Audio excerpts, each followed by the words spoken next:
Hey friends, this is not a snow day, day 33. It's snowing here in Michigan, so it's still not a snow day. It is another day of quarantine where we have the opportunity to find a way to get through it in creative ways with you, your friends, and your family. I'm posting this a little late because for the last 40 minutes or so, I have been in my family room going through old yearbooks. And my daughters and my wife and I have been going through them. We've discovered a lot of things.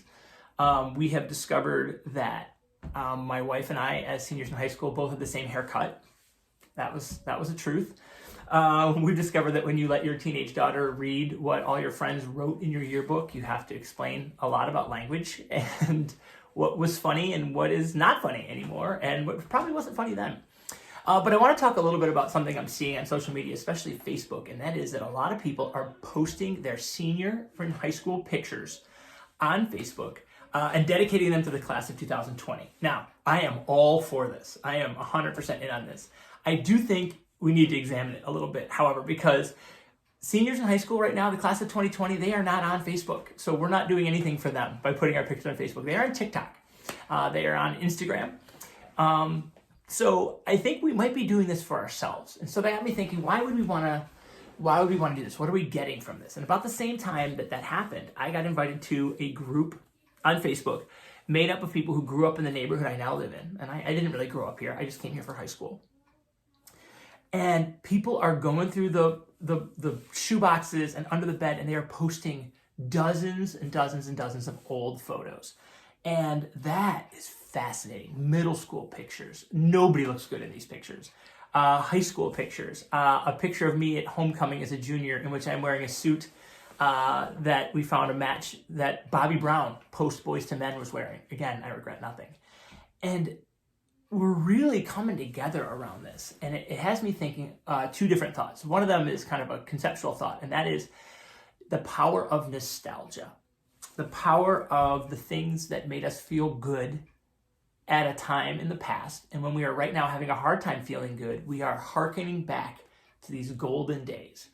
The things we're choosing to stream. I'm noticing my daughter's gravitating towards movies they've already seen.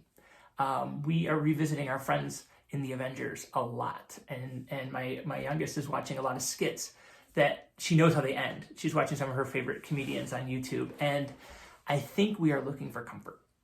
I know we are. And so there's some fun in nostalgia. There's some fun in looking backwards. And I'm not here to criticize that at all. I'm a man who's constantly trying to buy the sneakers I wanted when I was 13.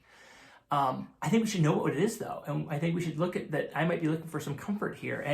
And there can be a lot of comfort found there. And so I'm all for it. I'm all for it. And I will post my picture at the end of this video. Depending on how my editing skills pan out, I'm going to try and add some pictures I pulled out of my senior in high school yearbook and my senior in college yearbook. My college had a yearbook, University of Dayton. I don't know if yours did or not. But you can check those out at the end of the video. The second thing I want to talk about is something you can do with your family, and that is the power of pictures.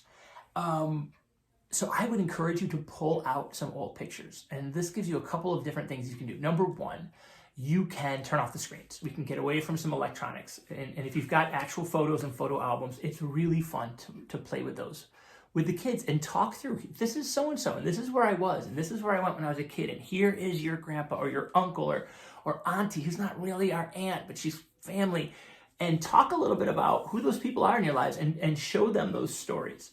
The other thing that's really fun with kids is show them pictures of themselves. This is you when you were 2. Do you remember this dress? Oh my gosh, we still have that toy. And just spend some time framing some past stuff. It is really fun. It is, in many ways, very, very therapeutic to laugh and look like, oh my gosh, you had hair. Oh my gosh, you had hair and you chose to wear it like that. Like, come on. Talk about wasted opportunity. And so I think that can be really, really cool to do. And I guess the third thing that I think is important to do is I think you should be taking pictures now. I think this feels like something we're trying to get through, and we're laughing about sweatpants and not being able to go get our eyebrows done or what it looks like when you don't shave for a while. And I think we should still document these, because when you drop these on social media, the really cool thing is that algorithm is going to trigger because Facebook has figured out you love your memories. And so that's why we get the reminder, like 6 years ago, 5 years ago.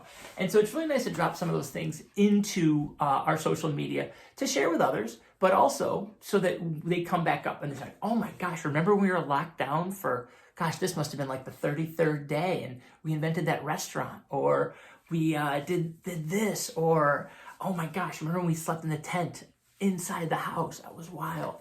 And so let's keep documenting and celebrating our life, even if it isn't exactly the life that we thought we'd be living right now.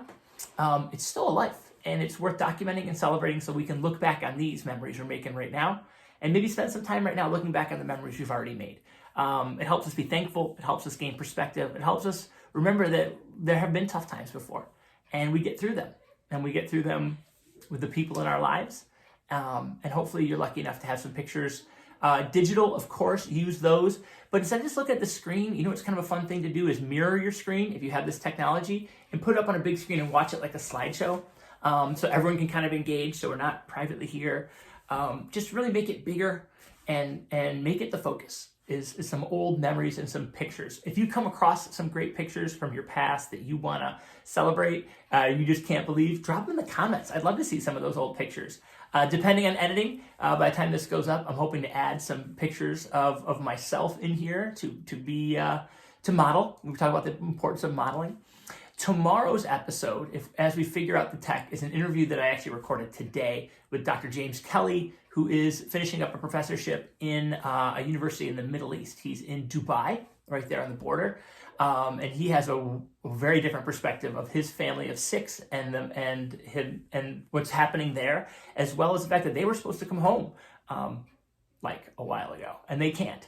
And so he's got some great perspective on that, and a little bit of what's going on with his family, and an interview. Let's get some different voices in here. So technology comes through. We will have that all edited and ready to go for you tomorrow.